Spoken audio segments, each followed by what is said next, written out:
Assalamualaikum warahmatullahi wabarakatuh. Baiklah, kami dari kelompok 2 akan memaparkan makalah tentang Khazanah Ilmu Pengetahuan dalam Islam. Nama saya Fadila Lauma dan rekan saya Nova Mokobiginta. Baiklah, terlebih dahulu harus kita pahami yaitu pengertian atau arti dari khazanah itu sendiri. Menurut Kamus Besar Bahasa Indonesia, khazanah itu sendiri yaitu berarti barang milik, benda berharga, kekayaan atau kumpulan barang, serta kitab-kitab dan sebagainya. Sedangkan menurut istilah, khazanah adalah suatu tempat atau ruang yang dibangun dengan material kuat untuk menyimpan harta benda, kekayaan, atau surat-surat berharga. Khazanah juga bisa berarti kekayaan itu sendiri, bukan hanya berupa kekayaan yang dapat dilihat seperti uang, tetapi juga kekayaan dalam artian yang lebih luas. Misalnya, khazanah pengetahuan Islam yang berarti kekayaan ilmu pengetahuan Islam. Selanjutnya, ilmu pengetahuan. Kata ilmu berasal dari bahasa Arab ilm yang berarti pengetahuan atau al-ma'rifah. Kemudian berkembang menjadi pengetahuan tentang hakikat sesuatu yang dipahami secara mendalam. Dari kata ilm ini selanjutnya diindonesiakan menjadi ilmu atau ilmu pengetahuan. Dalam perspektif Islam, ilmu merupakan pengetahuan mendalam hasil usaha sungguh-sungguh atau ijtihad dari para ilmuwan muslim, ulama atau mujtahid tentang persoalan-persoalan duniawi atau ukhrawa yang bersumber dari wahyu Allah. Selanjutnya adalah klasifikasi ilmu pengetahuan. Secara umum, ilmu dalam Islam dibagi menjadi 3 kelompok, yaitu yang pertama metafisika, yang kedua matematika, dan yang ketiga ilmu-ilmu fisik. Dari ketiga kelompok tersebut lahirlah disiplin ilmu pengetahuan yang lain, yang dimana dalam ilmu-ilmu metafisika itu lahirlah ontologi, teologi, eksaktologi, kosmologi, dan angeologi. Sedangkan dalam ilmu matematika itu terlahir geometri, aljabar, aritmatika, musik, dan trigonometri. Dan yang terakhir yaitu dalam ilmu-ilmu fisik itu terlahir disiplin ilmu pengetahuan berupa fisika, kimia, geologi, geografi, astronomi, dan optika. Dalam perkembangan berikutnya, seiring perkembangan zaman, kemajuan ilmu pengetahuan, dan tujuan-tujuan praktis, para ulama berusaha mengklasifikasikan ilmu. Di antaranya adalah Al-Ghazali yang mengklasifikasikan ilmu menjadi 2 bagian, yaitu ilmu fardu ain dan ilmu fardu kifayah. Ilmu fardu ain adalah ilmu yang wajib dipelajari oleh setiap muslim tentang tata cara melakukan sesuatu kewajiban.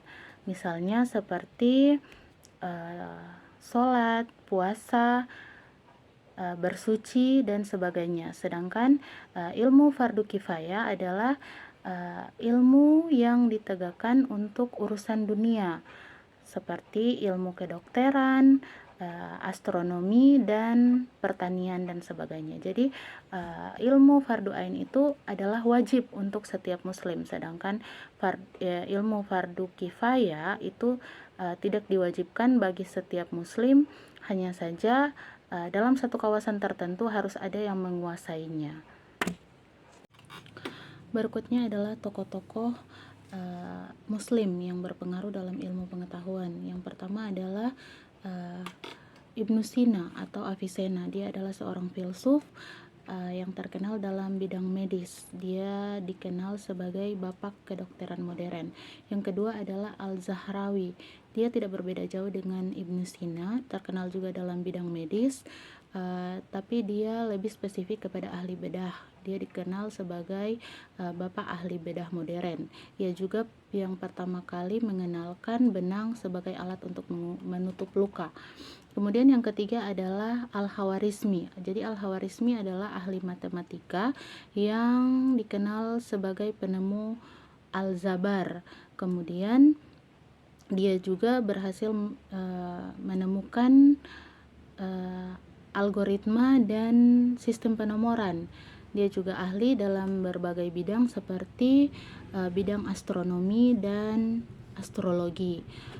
Yang keempat adalah Abbas Ibnu Firnas. Jadi Abbas Ibnu Firnas ini adalah orang pertama yang menciptakan atau menemukan alat yang digunakan untuk terbang. Jadi dia membuat kostum menyerupai burung dan dicoba sendiri untuk bisa terbang. Hal ini kemudian menginspirasi ilmuwan barat untuk mengembangkan pesawat modern. Yang kelima adalah Ibnu Al-Haytham. Dia dikenal sebagai bapak optik modern. Dan yang keenam, Jabir Ibnu Hayyan. Dia dikenal sebagai seorang ahli kimia. Jadi dia berhasil melarutkan emas dan menemukan asam yang kuat seperti asam hidrolik, asam sulfat, dan nitrat. Yang ke-7 adalah Ahmad Ibnu Tulun. Jadi Ahmad Ibnu Tulun ini dia adalah ilmuwan yang pertama kali mencetuskan perawatan modern, yaitu dengan pembuatan rumah sakit modern di Kairo, Mesir. Selanjutnya yang ke-8 adalah Al-Battani. Jadi Al-Battani ini adalah seorang astronom yang berhasil menemukan perhitungan dalam satu hari itu terdapat 365 hari, 5 jam, 46 menit, dan 24 detik.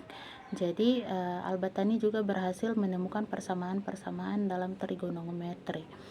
Yang ke-9 adalah Ibnu Khaldun.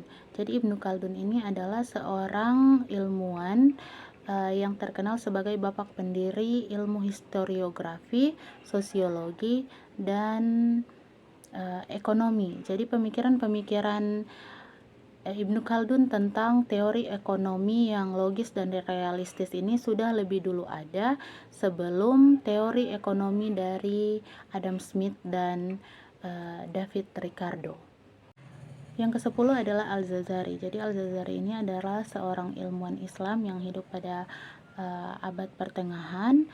Dia berhasil menulis buku pengetahuan ilmu mekanik pada tahun 1206, di mana di dalamnya berisi tentang penjelasan alat-alat mekanik dan cara penggunaannya. Beliau ini kemudian dijuluki sebagai bapak engineering atau bapak mekanik. Menurut epistemologi Islam, ilmu pengetahuan ilmiah adalah segala sesuatu yang bersumber dari alam fisik dan non-fisik. Jadi alam fisik adalah segala sesuatu yang dapat diindra, sementara alam non-fisik adalah segala sesuatu yang tidak dapat diindra, seperti Tuhan, malaikat, alam kubur, dan alam akhirat. Jadi alam fisik dan non-fisik ini sama pentingnya sebagai sumber ilmu pengetahuan. Berbeda dengan epistemologi barat yang hanya meyakini alam fisik sebagai sumber pengetahuan. Jadi segala sesuatu yang non-fisik atau non-indrawi itu tidak dapat diukur dengan pengetahuan ilmiah. Dalam epistemologi Islam dijelaskan bahwa ilmu pengetahuan dapat diperoleh atau dapat dicapai melalui 3 elemen, yaitu indera, akal, dan hati. Jadi dalam penerapannya ketiga metode ini memiliki praktik yang berbeda, di mana metode indera itu digunakan untuk metode observasi, sedangkan akal untuk metode logis dan demonstratif, dan hati itu digunakan dalam metode intuitif. Demikianlah apa yang dapat saya paparkan tentang khazanah ilmu pengetahuan dalam Islam. Selanjutnya akan dijelaskan oleh rekan saya, Nova Mukeginta. Terima kasih. Assalamualaikum warahmatullahi wabarakatuh. Terima kasih saya ucapkan kepada teman saya Fadila Lauma.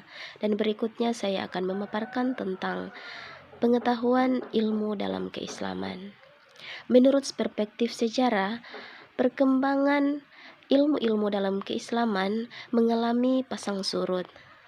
Pada suatu ketika, perkembangan ilmu Islam mengalami puncak kejayaan, dan pada masa yang lain mengalami kemunduran.